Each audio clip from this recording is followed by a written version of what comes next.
अब हम देखते हैं ओम का नियम। ओम का नियम एक बहुत इंपॉर्टेंट टॉपिक है इस विद्युत के चैप्टर में, जिसको आप लिख लीजिएगा VS। वेरी श्योर क्वेश्चन है, इस टॉपिक से कोई ना कोई क्वेश्चन पेपर में जरूर आता है, चाहे वो न्यूमेरिकल हो, चाहे वो परिभाषा हो, चाहे किसी भी टाइप का मतलब क्वेश्चन आ ही जाना है। ये एक ऐसा टॉपिक है जिसको समझने के लिए थोड़ा सा दो एग्जांपल को समझ लेते हैं, उसके बाद ये तो बहुत आराम से समझ में आएगा। जैसे मैं यदि पहला एग्जांपल आपको बताऊं, मैं एक विद्युत परिपथ बना रहा हूं जिसमें सेल को मैं जोड़ दे रहा हूं। अब इस सेल में मैं यहाँ पे एक बल्ब और यहाँ पे बल्ब मैं लगा दे रहा हूं। यदि आप देखेंगे तो इसमें कुंजी को लगाने के बाद यदि मैं इसमें वोल्टेज को जैसे यहाँ से बढ़ाना स्टार्ट कर रहा हूँ, बल्ब लगेगा तेज जलने, और यदि मैं इस वोल्टेज को और ज्यादा बढ़ाऊं तो बल्ब और तेज जलने लगेगा। यदि वोल्टेज को और ज्यादा बढ़ा दूं तो वोल्टेज के कारण बल्ब और लगेगा तेज जलने, और यदि और वोल्टेज को मैं कम करूं तो बल्ब धीरा जलेगा। यदि वोल्टेज को और कम करूं तो वोल्टेज के कारण बल्ब धीरा जलेगा। इसका मतलब यह है कि वोल्टेज बढ़ाने के कारण विद्युत धारा ज्यादा बह रही है जिससे कि बल्ब तेज जल रहा है, और वोल्टेज को कम करना है तो विद्युत धारा कम बह रही है इसके कारण कि बल्ब धीरा जल रहा है। यानी कि जो ही होता है, वोल्टेज होता है, वह विद्युत धारा के समानुपाती होते हैं। दूसरे उदाहरण के रूप में यदि हम स्टेबलाइजर को लें, जो कि दो प्रकार का होता है, एक होता है मैनुअल और एक होता है ऑटोमेटिक। ऑटोमेटिक स्टेबलाइजर में एक ऐसी खासियत होती है कि वोल्टेज कितना भी आए 220 वोल्ट उसको कर देना, ज्यादा होगा तो कम करके 220 कर देगा, और यदि कम होगा तो ज्यादा करके 220 कर देगा। लेकिन मैनुअल की बात करें तो मैनुअल को अपने हाथ से कम या ज्यादा करना पड़ता है। यदि वोल्टेज को कम करते हैं तो विद्युत धारा कम बहती है जिससे कि कोई यंत्र धीरे चलता है, और यदि वोल्टेज को ज्यादा कर देते हैं तो विद्युत धारा ज्यादा बहने लगती है और इससे ज्यादा कोई भी यंत्र तेज चलने लगता है। इसका यह मतलब हुआ कि वोल्टेज बढ़ाने पे विद्युत धारा ज्यादा बह रही है और वोल्टेज कम करने पे विद्युत धारा कम बह रही है। इस बात को सन 1827 ईस्वी में सबसे पहले जर्मन वैज्ञानिक जॉर्ज साइमन ओम ने किसी सिरों के बीच विभवांतर तथा उसमें प्रवाहित होने वाले विद्युत धारा के अनुपात को दिखाया, जिसे ओम का नियम कहते हैं। इस नियमानुसार एक विद्युत परिपथ में धातु के तार के सिरों के बीच विभवांतर तथा उसमें प्रवाहित होने वाली विद्युत धारा के समानुपाती होता है। यानी कि जो विभवांतर होता है उसमें प्रवाहित होने वाली विद्युत धारा के समानुपाती होता है, किंतु तार का तापमान समान होना चाहिए। यानी कि V जो होता है वो समानुपाती होता है I के। अब यदि हम इस समानुपाती के चिन्ह को हटाएं तो लिख देते हैं V equal to I R, जहां R एक नियतांक है और इस नियतांक को हम बोलते हैं प्रतिरोध। अब इस प्रतिरोध को हम ओम के नियम में बहुत अच्छे से पढ़ने में आता है। यदि R का मान निकालें तो R बराबर होता है V बाई I। यदि R अब प्रतिरोध को डिफाइन करें हम लोग तो प्रतिरोध को कहते हैं कि चालक का वह गुण है जिसके कारण वह प्रवाहित होने वाली विद्युत धारा का विरोध करती है। यानी कि यदि चालक का वह गुण हो जाता है, जैसे कि एल्युमिनियम के तार में विद्युत धारा थोड़ी सी कम बहती है और कॉपर के तार में विद्युत धारा ज्यादा बहती है, उससे ज्यादा चांदी के तार में विद्युत धारा बहती है। लेकिन चांदी ज्यादा कॉस्टली होने के कारण इस घरेलू यूज में नहीं लिया जाता है और कॉपर और एल्युमिनियम का यूज कर लिया जाता है। इस प्रकार से वह गुण है जो कि चालक के सिरों के बीच विद्युत धारा प्रवाहित होती है उसका विरोध करता है। जहां R समानुपाती होता है V के, यानी कि जब विभवांतर बढ़ेगा तो प्रतिरोध भी बढ़ेगा, यानी कि जो प्रतिरोध होता है वह विद्युत धारा के व्युत्क्रमानुपाती होता है। यानी कि विद्युत धारा यदि कम बहेगी तो प्रतिरोध ज्यादा होगा, यदि प्रतिरोध ज्यादा होगा तो विद्युत धारा कम बहेगी। यानी कि जब R को हम लोग बढ़ा देते हैं तो I ऑटोमेटिक कम हो जाएगा, यदि R को हम लोग कम कर दें तो I बढ़ जाएगा। विभवांतर और प्रतिरोध की बात करें, यदि प्रतिरोध को बढ़ाते हैं तो विभवांतर ऑटोमेटिक बढ़ने लगता है, और यदि प्रतिरोध को कम कर देते हैं तो विभवांतर भी कम होने लगता है। अब यहाँ पे एक बात और हमें सीख लेनी होती है, एक ओम का परिभाषा। एक ओम कहते किसे हैं? यदि हम चालक के सिरों के बीच विभवांतर को 1 वोल्ट तथा उसमें प्रवाहित होने वाली धारा 1 एम्पीयर कर दें तो उसे एक ओम कहते हैं। अब एक ओम की परिभाषा को देख लेते हैं। यदि किसी चालक के सिरों के बीच विभवांतर 1 वोल्ट तथा उसमें प्रवाहित होने वाली धारा 1 एम्पीयर हो तो उसे उस चालक का प्रतिरोध 1 ओम होता है। अब 1 ओम पढ़ने के बाद अब हमें इस ओम के नियम में दो टॉपिक्स को और पढ़ लेना है, उसके बाद ओम का नियम खत्म हो जाएगा। तो एक है परिवर्ती प्रतिरोध और दूसरा है धारा नियंत्रक। चलते हैं उस प्रतिरोध V = I से समझते हैं। यदि R = हम लिखिए तो हो जाता है V/I, यानी कि जो विद्युत धारा और विभवांतर में जो संबंध होता है, यदि हम विभवांतर को बढ़ाते हैं तो उसके प्रतिरोध भी बढ़ जाते हैं, और यदि विभवांतर को घटाते हैं तो उसका प्रतिरोध भी घट जाता है। हमें परिवर्तित प्रतिरोध में पढ़ना है कि विभवांतर को बिना परिवर्तित किए हम इसके प्रतिरोध को कैसे कम या ज्यादा कर सकते हैं।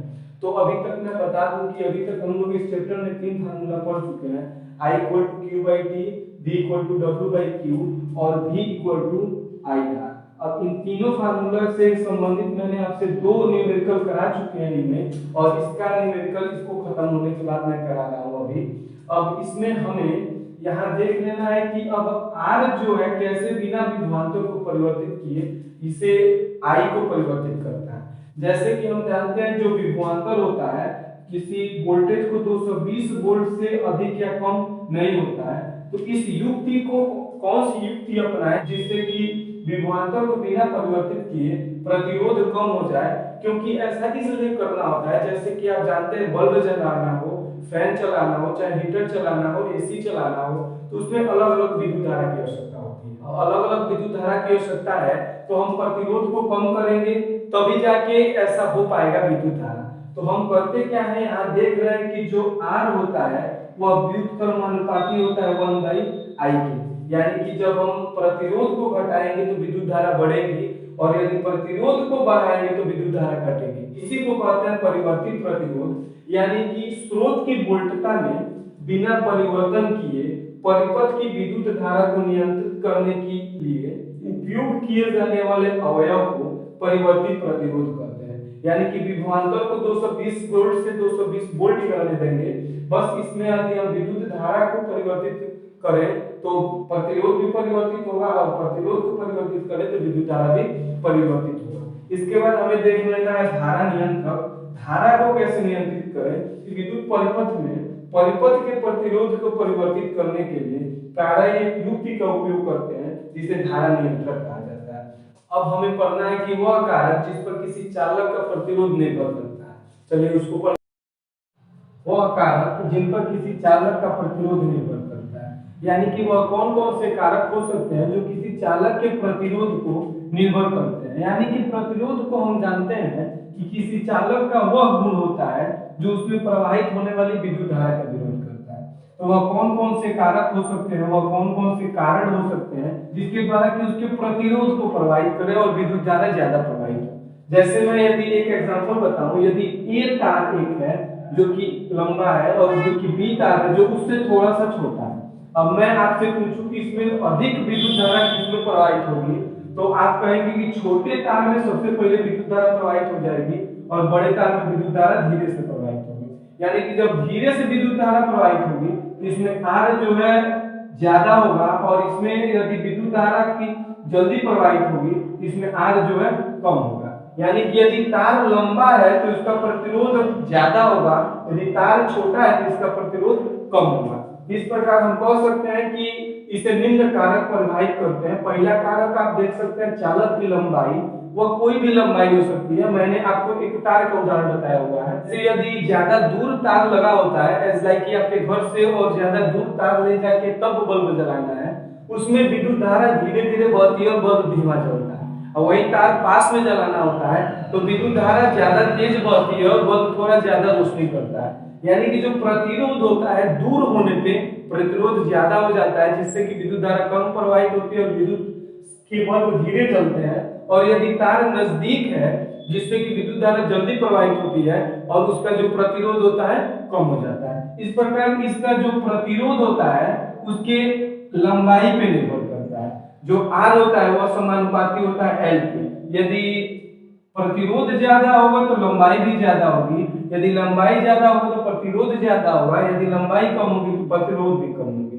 अब देखते हैं अनुप्रस्थ काट का क्षेत्रफल। ये क्या होता है, यदि किसी चालक, आप इसे आसान भाषा में चालक की मोटाई को समझ सकते हैं। मान लीजिए इतना मोटा तार है और मैं आपको बता दूं एक यह इतना मोटा तार है, और मैं आपसे पूछूं कि इसमें सबसे जल्दी विद्युत धारा किसमें प्रवाहित होगी, तो इसमें सबसे विद्युत धारा जल्दी इसमें प्रवाहित होगी, मोटे वाले तार में, और इस पतले वाले तार में विद्युत धारा धीरे से प्रवाहित होगी। यानी कि इसमें प्रतिरोध कम होगा और पतले वाले तार में प्रतिरोध ज्यादा होगा। तो पतले वाले तार यानी कि यदि मोटा तार है तो प्रतिरोध कम होगा और पतला तार है तो प्रतिरोध ज्यादा होगा। यानी कि जो R होता है वह अनुप्रस्थ काट के क्षेत्रफल के व्युत्क्रमानुपाती होता है। यदि अनुप्रस्थ काट के क्षेत्रफल को A से दिखाएं तो R व्युत्क्रमानुपाती A हो जाता है, यानी कि R समानुपाती 1/A इसको लिख दिया जाता है। अब अगला है कि पदार्थ की प्रकृति क्या होती है। जैसे मैं इसके पहले आपको बता चुका हूं कि यदि एल्युमिनियम का तार है और कॉपर का तार है तो विद्युत धारा कॉपर के तार में जल्दी प्रवाहित होगी और ज्यादा प्रवाहित होगी, और वही एल्युमिनियम के तार में विद्युत धारा कम प्रवाहित होगी। यानी कि यदि उसके प्रकृति में यदि बदलाव कर दिया जाए, अच्छे गुणों वाले तत्वों को रखा जाए, तो फिर वह विद्युत धारा जल्दी प्रवाहित होगी, यानी कि प्रतिरोध उसमें कम होगा। तापमान पे भी निर्भर करता है, यदि तापमान ज्यादा है तो उसका प्रतिरोध कम होगा, और यदि प्रतिरोध ज्यादा है तो फिर तापमान कम होगा, और तापमान कम है तो प्रतिरोध ज्यादा होगा। इस प्रकार करके हमें दो बातों को मुख्य रूप से देख लेना होता है। एक होता है चालक की लंबाई, एक होता है चालक की लंबाई, और दूसरा होता है अनुप्रस्थ काट का क्षेत्रफल। यानी कि जो R होता है, यानी कि जो R होता है वह समानुपाती होता है L के, और R व्युत्क्रमानुपाती होता है A के। यदि हम दोनों इसको लिखें, यदि हम इन दोनों को लिखें तो R समानुपाती हो जाता है L/A के। अब यदि समानुपाती का चिन्ह आता है तो एक अनुपातिक स्थिरांक को लिख दिया जाता है, इस जिसको बोलते हैं रो L/A।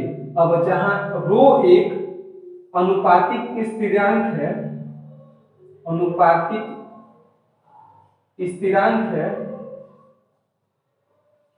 अब इसे ही हमें इस टॉपिक में पढ़ लेना है। यदि अनुपातिक स्थिरांक का मान निकाले हम लोग तो इसको मल्टीप्लाई कराने पे RA बराबर रो इंटू L हो जाता है, और यदि रो का मान निकाले तो हो जाता है R इंटू A/L। अब इस रो का मात्रक क्या होता है, इसकी SI मात्रक को देखते हैं तो हम लोग जानते हैं कि R का जो मात्रक होता है वह ओम होता है, और अनुप्रस्थ काट के क्षेत्रफल यानी कि क्षेत्रफल का मात्रक मीटर स्क्वायर को लेते हैं, और यदि इसकी लंबाई को हम लोग मीटर में मापें तो इसके मात्रक को मीटर से मीटर स्क्वायर में 1 मीटर को काटने पे इसका SI मात्रक हो जाता है ओम मीटर। ओम मीटर इसकी SI मात्रक रो को दिखाते हैं। अब इस ओम मीटर में हम क्या करते हैं, SI मात्रक में मापते हैं इसको। इसे ही, इस रो को ही हम लोग प्रतिरोधकता कहते हैं।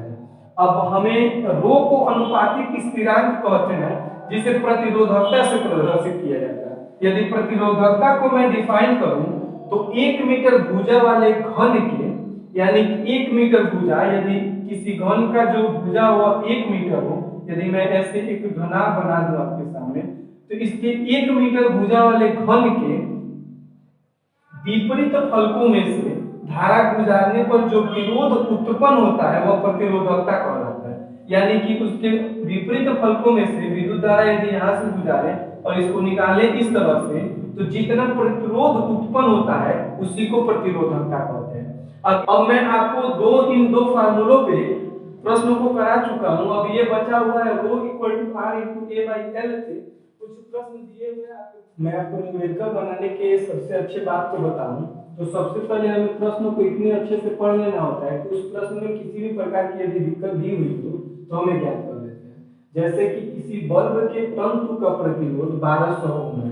अब यहाँ पे प्रतिरोध 1200 ओम दिया हुआ है, तो यह बल्ब 220 वोल्ट के स्रोत से कितना विद्युत धारा लेगा। यदि उसका जो बल्ब का विद्युत स्रोत है, विभवांतर है 220 वोल्ट है, तो वह कितना विद्युत धारा लेगा। हमने अभी तक इस चैप्टर में 5 सूत्र को पढ़ चुका है। जैसे पहला है I = Q/T, दूसरा है V = W/Q, और तीसरा है V = IR, और चौथे को R = ρ × L/A लिखते हैं। और यदि हम लोग रो का मान निकाले तो R into A by N होता है। अब इस तरह 5 फार्मूलों में जहाँ जिसकी जरूरत पड़ती है उसको हम लोग यूज कर लेते हैं। यदि इस प्रश्न को हम लोग हल करें तो पहले दिया हुआ है प्रतिरोध, प्रतिरोध को लिख देते हैं, प्रतिरोध को दिखाते हैं R से। R बराबर कितना दिया हुआ है 1200 ओम, 1200 ओम। और 1200 ओम लिखने के बाद इसके बल्ब के 220 वोल्ट विभवांतर दिया हुआ है, तो विभवांतर को लिख लेते हैं, विभवांतर, विभवांतर को दिखाते हैं V से 220 वोल्ट। मैं आपको फिर बता दूं कि यदि किसी भी प्रश्न को हल करना हो तो जो बात आपको दिया हुआ है वो यहाँ पे लिख ले और जिसे ज्ञात करना है उसको भी लिख ले, तब जाके यदि आपके दिमाग में उस फार्मूला है तो आप उस फार्मूले को याद करके और किसका यूज करना है उसको आप देख सकते हैं। और पूछा हुआ है विद्युत धारा, तो लिख लेते हैं विद्युत धारा I इक्वल टू वाट पूछा होगा। अब आप मुझे बताइए कि इस पांचों फार्मूला में जिसमें R हो, V हो, I हो, कहाँ है? I तो हमें यहाँ दिख रहा है लेकिन Q बाई T है, यहाँ पे V तो दिख रहा है लेकिन W बाई Q है, यहाँ पे तीसरे फार्मूले में V equal to I R दिख रहा है। तो हम लोग इसको लिखेंगे क्या, हम जानते हैं V equal to I R। अब यदि हमें I का मान निकालना है तो लिख सकते हैं I equal to V by R। अब जो मान दिया हुआ उसको लिख ले। V जो है विभवांतर है वह 220 वोल्ट है और उसका प्रतिरोध है 1200 ओम। अब इसको यदि हम सॉल्व करें तो यह इससे 0 से 0 कट गया, या 2 बार में 11 बार में कट जाएगा और 2 बार में 60 बार में कट जाएगा, यानी कि 11/60 इसका आएगा काटने के बाद। और इसको यदि हम सॉल्व करें, आप इसको कैलकुलेशन कर लीजिएगा, इसका मान आ जाएगा 0.18 एम्पियर। इसको सॉल्व करने के बाद 0.18 एम्पियर इसका वैल्यू आ जाएगा, यानी कि इस 1200 ओम प्रतिरोध में और 220 वोल्ट के विभवांतर में 0.18 एम्पियर की विद्युत धारा प्रवाहित होगी।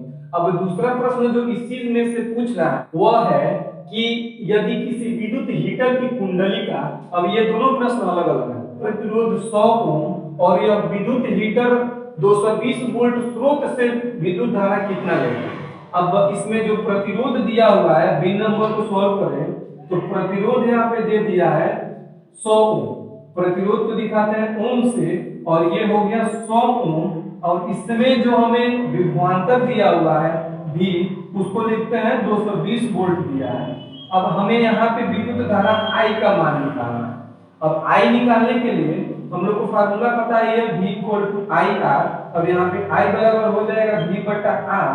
अब V का मान हमें दिया हुआ है 220 वोल्ट, अब बटा R का मान दिया हुआ है 100 ओम।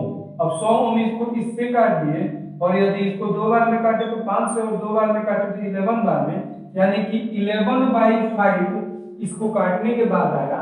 अब इसको सॉल्व करें हम तो 5 टू 10, 0.5 टू 10, यानी कि 2.2 एम्पियर की विद्युत धारा इस पूरे कुंडली में, विद्युत हीटर की कुंडली में प्रवाहित होगी। अब इस तरह करके चलते हैं अगले प्रश्न पे। अब अगला प्रश्न है, इस प्रश्न को भी अच्छे से देख लेते हैं, उसके बाद देख लें कि इसमें पूछता क्या है।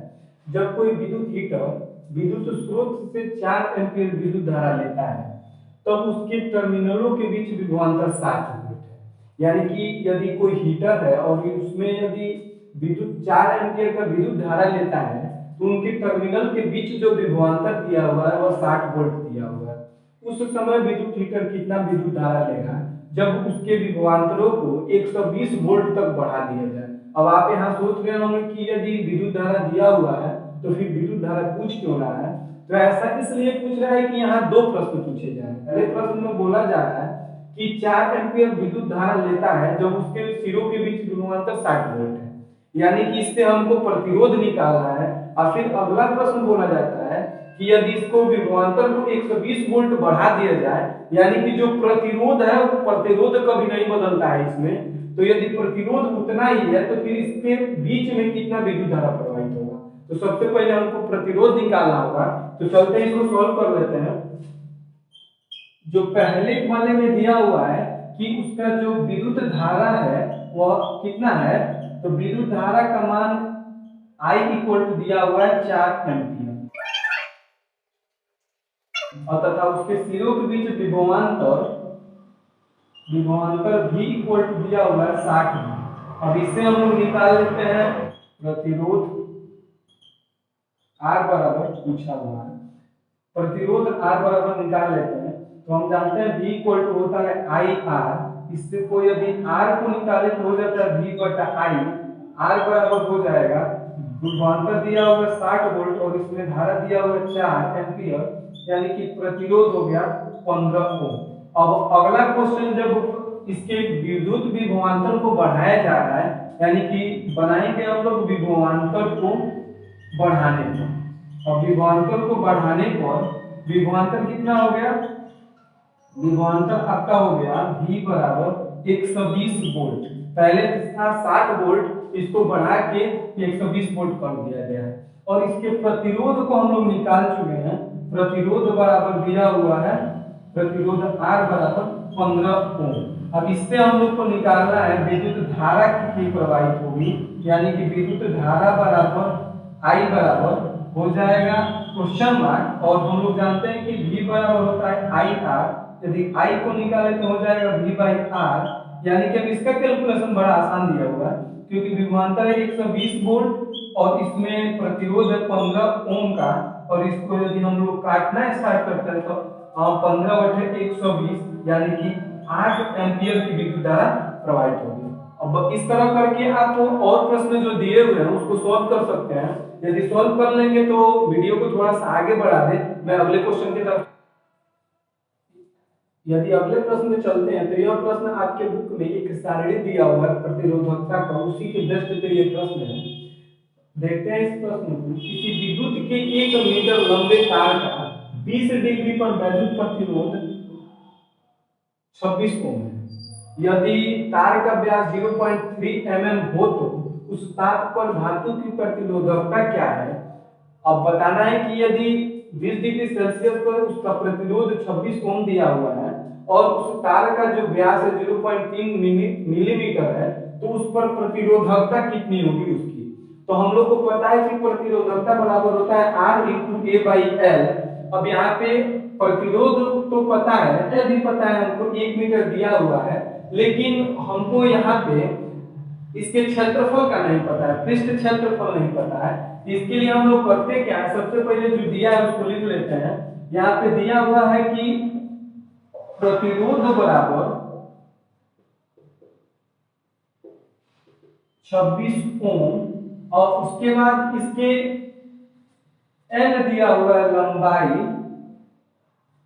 लंबाई L बराबर 1 मीटर, तथा इसका व्यास दिया हुआ है, व्यास को दिखाते हैं D से, व्यास दिया हुआ है 0.3 मिलीमीटर।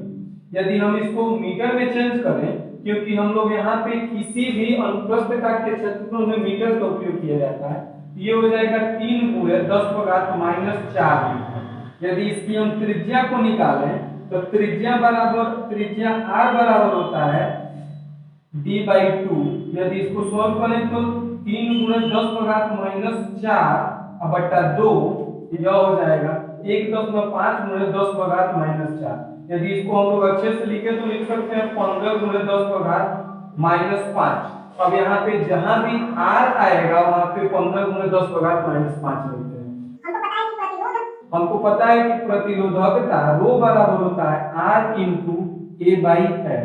अब यहाँ पे प्रतिरोधकता का R का मान हमको दिया हुआ है R इंटू, अब A अनुप्रस्थ काट का क्षेत्रफल है, और क्षेत्रफल का सूत्र होता है पाई R स्क्वायर बटा L। अब पाई R स्क्वायर के मान को हम लोग रखना स्टार्ट करते हैं। R का मान जो हमको दिया हुआ है 26 ओम इंटू पाई का मान होता है 3.14 गुणे R बराबर दिया हुआ है हमको 15 गुणे 10⁻⁵ का होल स्क्वायर बटा 1। यदि इसको हम सॉल्व करें तो यह हो जाता है 26 गुणे 3.14 गुणे 225, 15 का स्क्वायर 225, इसको यदि स्क्वायर करें तो ये -10 हो जाएगा, और इसको यदि हम कैलकुलेट करें तो यह हो जाता है 1.84 गुणे 10⁻⁻⁶।